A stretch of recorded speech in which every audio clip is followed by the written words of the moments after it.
Okay, everyone, let's do it. Let's dig into phenolic compounds, the last group of secondary metabolites that I want to touch on today. So phenolic compounds are the most widely distributed of the secondary metabolites. They are found in almost all vascular plants.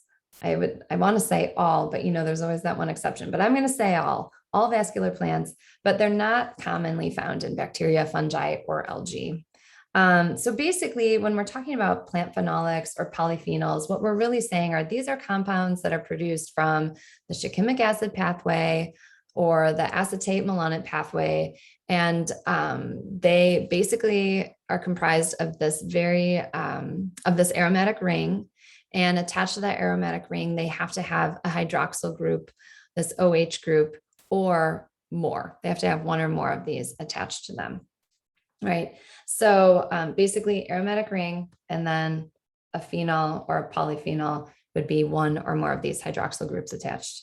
So the structure of plant phenolics and polyphenols is obviously quite variable. So you see here, I'm showing you some very simple phenolic acids, but also much more highly polymerized compounds like lignins, but also proanthocyanidins, which I'm not showing, but are humongous.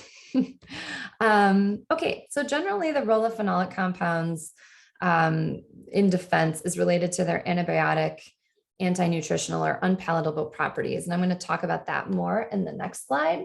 But really what I want to focus on here is that they do have lots of other roles just for plants themselves. And so one of the most important roles I would say is that they can serve as visual signals acting as pigments in fruits and flowers. So here are a couple examples of molecules that give flowers their very specific colors. And there's a lot to the chemistry of floral coloration that I don't want to go into, but just so you get an idea and you can see that they are all indeed phenolics, right? They all have these aromatic rings with these hydroxyl groups. And just their differences in structure can lead to very different coloration in the flowers. The other thing that I want you to know about phenolics and one of their many functions is that they can serve as UV filters, or basically kind of like a natural sunscreen for plants.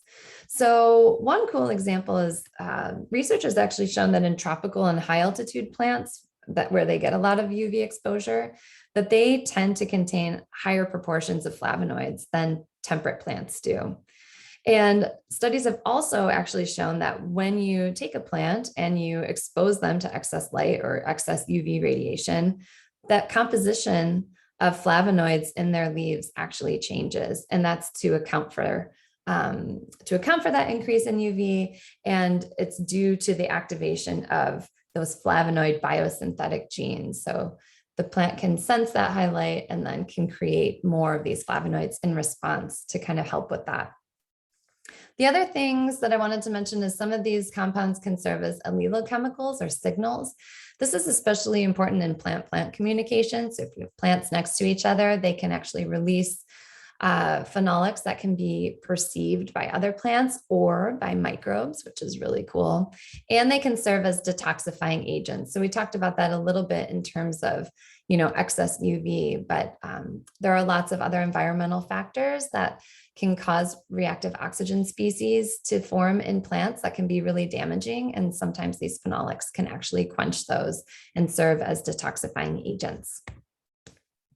Okay, so now I want to specifically think about their role in defense. And I want to give two examples within the flavonoid group, which are tannins, and then also furanocoumarins. So let's start with tannins first.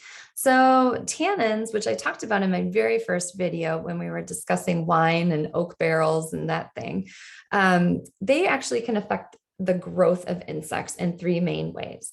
The first is because they do have that astringent taste, right? So that's just going to affect the palatability of the plant, and it's going to decrease consumption. The other thing that they do is that they form complexes of with proteins that actually reduces digestibility. And then the third thing that they do is they can act as enzyme inactivators, because once again, they interact with proteins. And when you interact with a protein and you alter its structure, you also alter its function. And in some cases can actually alter it so much so that they become completely inactive. Okay. Finally, what I want to talk about are furanocoumarins, which I just think are so cool. Um, so these compounds are found in parsnip and also the Rutaceae family. And they're typically produced in response to pathogen or herbivore attack, and then they tend to be activated by UV light. So what happens is these compounds can actually integrate in themselves into the insect DNA where they interact with those proteins and lipids and can cause cell death. And so that's why, so I'm showing you parsnip. If you've ever brushed up against parsnip in the field during the day where there's obviously sunlight, then you're activating those furanocoumarins, and that's what can actually give people these nasty rashes on their skin. And so the other thing to know about furanocoumarins, and I'm showing you a picture of a grapefruit here, is that you need to be careful of what's known as the grapefruit juice effect when you take certain medications. So furanocoumarins and grapefruits, what they do is they actually affect certain P450 liver and gut enzymes, which either is going to activate or deactivate many drugs that you take. So that can lead to either higher or lower levels of that medication in your bloodstream than anticipated.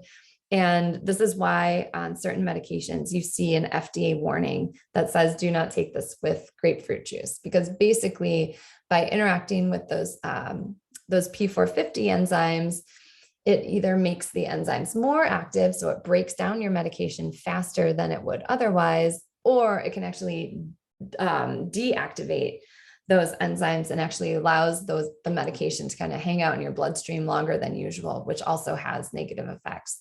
So because of that, you should always read the warning labels and just know that furanocoumarins are the culprit for that. Anyway, okay, so those are just some quick examples of some phenolics and their role in plant insect interactions. I just want to thank you so much for listening to these videos, and I'm happy to chat more about all things chemistry. So hopefully we'll get a chance to do that when I'm in your class in about a week or so. So enjoy, and thanks again for listening.